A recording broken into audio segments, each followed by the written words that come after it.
खुद मुख्तियारी, मर्जी का मालिक।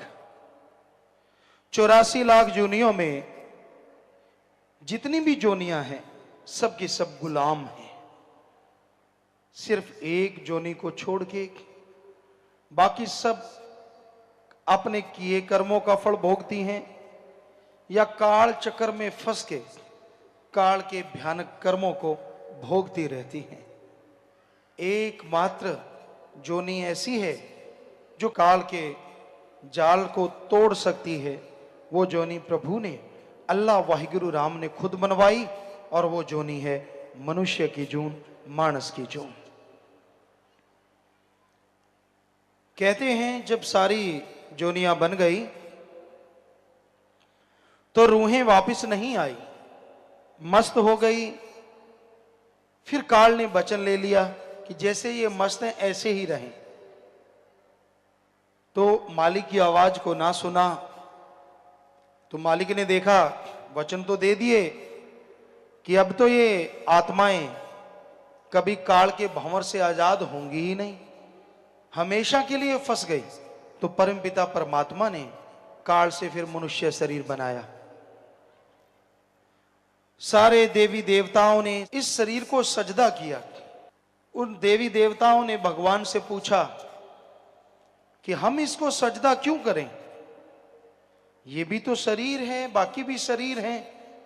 तो भगवान ने, अल्लाह राम ने तब कहा कि इस शरीर में जो भी आत्मा मृत्युलोक में मेरी भक्ति इबादत करेगी, मेरा नाम जपेगी, उसे मैं मृत्युलोक में दर्श दीदार जरूर दूंगा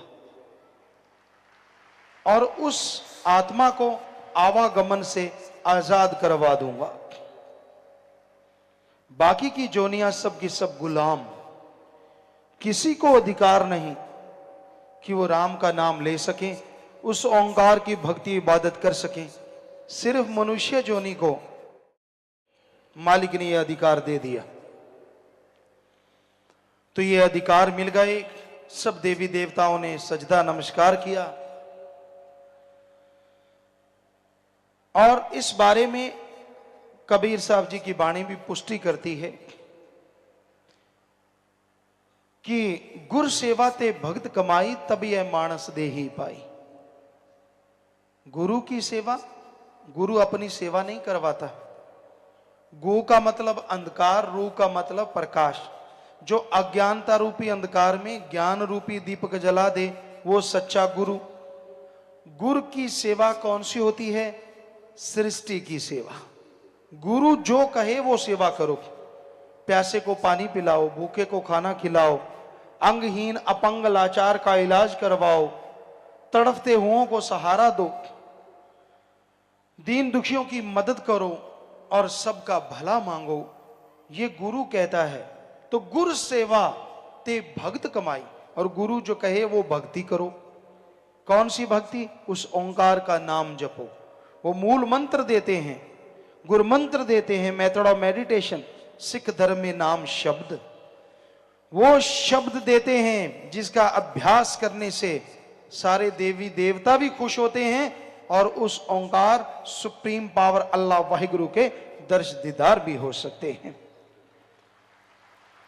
तो गुरु वो भक्ति करने की प्रेरणा देते हैं। गुरु अपनी भक्ति नहीं करवाते, वो तो उस परम पिता परमात्मा के लिए आते हैं, उसकी भक्ति की प्रेरणा देते हैं कि उसकी भक्ति करो, उसका नाम जपो।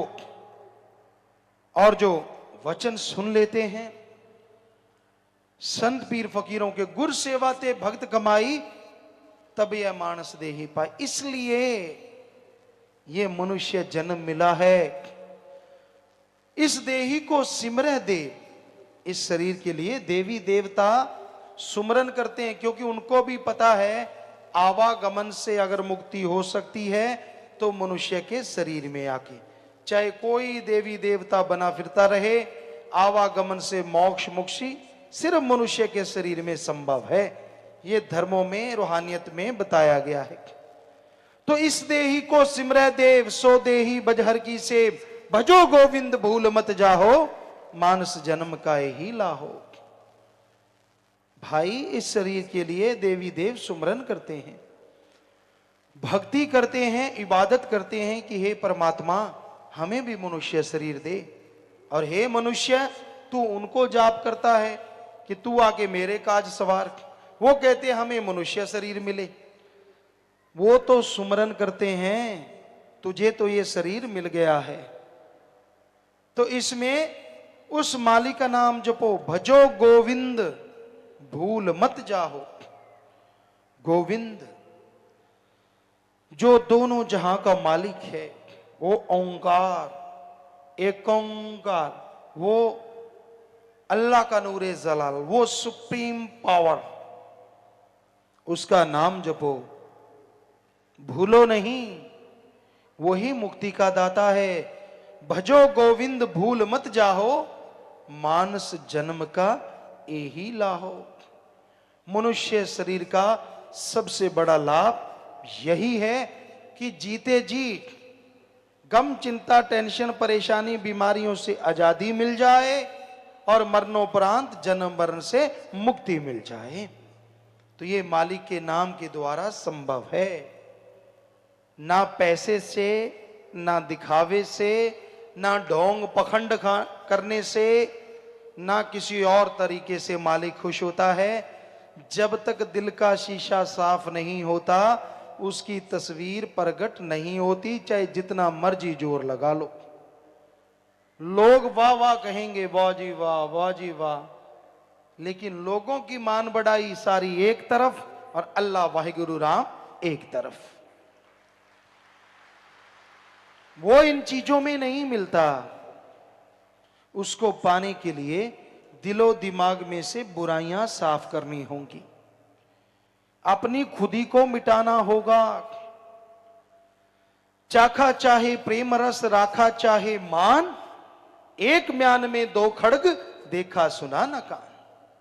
चाखा चाहे प्रेम रस, मालिक के प्यार को पाना चाहता है, और दूसरी तरफ मान बड़ाई वावा का भूखा है। दोनों चीजें एक म्यान में नहीं रहती। जैसे एक म्यान में दो तलवार, कबीर जी कहते ना तो देखा ना सुना, उसी तरह एक शरीर में झूठी मान बढ़ाई और अल्लाह वाहिगुरु राम का प्यार इकट्ठे नहीं रहते। यहां मालिक का प्यार है, वहां अहंकार नहीं, और यहां अहंकार है वो थोथा चना बाजे घना, वो खाली है, उसके अंदर मालिक का प्यार नहीं, वो कोरा ज्ञान सुनाने वाला है। क्योंकि जिनका हृदय साफ है, जिनके अंदर अहंकार नहीं, खुदी नहीं, उनके अंदर खुदा बसता है। यहां खुदी है, वहां से खुदा कोसों किलोमीटर दूर चला जाता है, सैकड़े किलोमीटर दूर चला जाता है। इसलिए अपने आप को पवित्र बनाओ, मालिक का नाम जपो, उसकी भक्ति इबादत करो। उसके नाम में यह शक्ति समाई है कि आपके अंदर के कचरे को साफ कर दे। जैसे जमींदार भाई हैं, कपास नरमा जो भी फसल बोते हैं, अगर सही टाइम पे संभाल करें तो फसल फलती फूलती है। सही पानी हो, खाद स्प्रे जो भी आप देते हैं,